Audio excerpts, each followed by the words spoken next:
You're listening to Smoke and Mirrors by C.J. Robinson. Copyright 2017 by the Poetry Novelist. Charlie stood in the center of a nearly empty room. The man behind the desk watched him intently. It made Charlie feel like a mouse in a cage. The man watched Charlie, but Charlie watched everything else. Not that there was anything else to look at. Bare concrete walls, a bare concrete floor. He could see the steel support beams that made up the ceiling. It all stood in stark contrast to the ornate oak desk, behind which sat the wiry old man. Despite his apparent age, the man exuded an air of strength. Concisely, he gave the distinct impression he was not to be trifled with. "Charlie." The man's voice, sounding like loose gravel rolling around inside of a barrel, made him jump. "Glad you could join us, Charlie." Just who the man meant by us, Charlie couldn't tell. A smile spread across the man's lips, conjuring an image of a cobra slipping through white sand. And then there was a golden fountain pen in his hand and he was writing. "Who are you?" Charlie asked. The man looked up from his paper. He frowned thoughtfully. "Is it a name you ask for?" "Well, yes, I suppose so," said Charlie, not fully comprehending. "Guess," said the man. "Guess?" "Sure." Again, that reptilian grin. Charlie thought for a moment. "I don't know. John?" The man's smile grew wider. "John it is, then." He went back to writing. Charlie felt utterly displaced, and confused on top of that. He had no recollection of traveling to this place, let alone arriving here.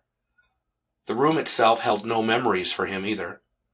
And yet, it all seemed disconcertingly familiar, as if he'd been waiting to arrive, but hadn't known until he got here exactly what the place should look like. There was a calm in the air, but it was that calmness itself that gave Charlie a feeling of portentousness. "What am I doing here, John?" John placed his pen on the desk, barely trying to conceal his impatience. "My dear boy," he began, although Charlie was easily in his mid-30s. "What is with all the questions? I am here, you are here. We have all the time in the world to discuss reasons. Now let me write." Charlie sighed, but acquiesced. Time seemed to drag on, and he soon found himself wishing for a chair, or even a wooden stool. His feet began to ache, and he was on the cusp of casting prudence to the side and sitting on the cold floor when John finally spoke. "Now then, Charlie, you know why you are here, yes?" Charlie attempted to speak once before clearing his throat. "Actually, no, I don't have a clue." John seemed unsurprised by this. "Not to worry," he said. "Most people don't have the foggiest, and those that do are terribly afraid to admit it." Charlie felt even more lost now. "Well, okay, I guess. So why am I here then?" "Because you're dead." That was it. No preamble, no hesitation. Charlie expected him to laugh or at least wink and smile, but when the man did neither, he spoke. "I'm dead." His voice was a monotone. "Oh yes," John said. "Quite dead. Super dead. Dead as a doornail, even."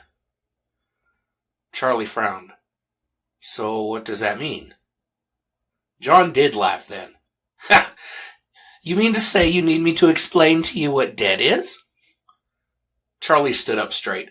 "I know exactly what dead is," he fumed. "What I don't understand is why I'm here." "Because," John replied with exaggerated patience, "you are dead." "I'm dead." Yes, yes! Must we really go through this again?" Charlie was feeling oddly complacent. Here he was, standing in a strange room with no memory or understanding of how he arrived, talking to this snake of a man who was nearly dripping with dishonesty.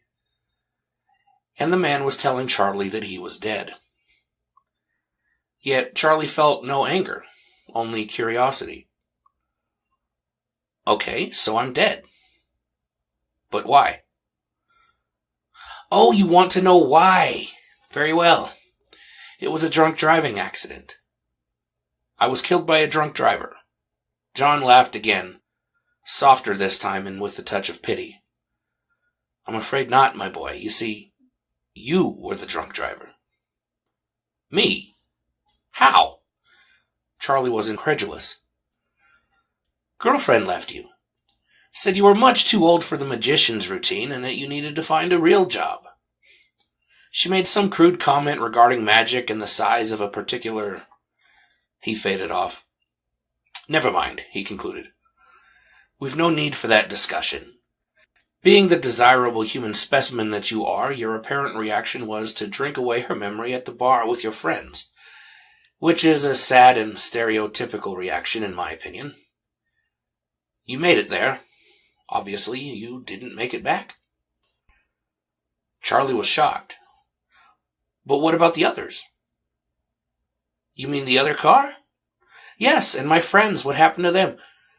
Why, it was a veritable bloodbath, Charlie. You ran that light doing more than 60 miles an hour. And none of you were wearing seatbelts. You were practically begging for it. In fact, we're waiting on the other two as we speak. Charlie studied the room around him once more, and was suddenly deeply unsettled when he realized there was no door.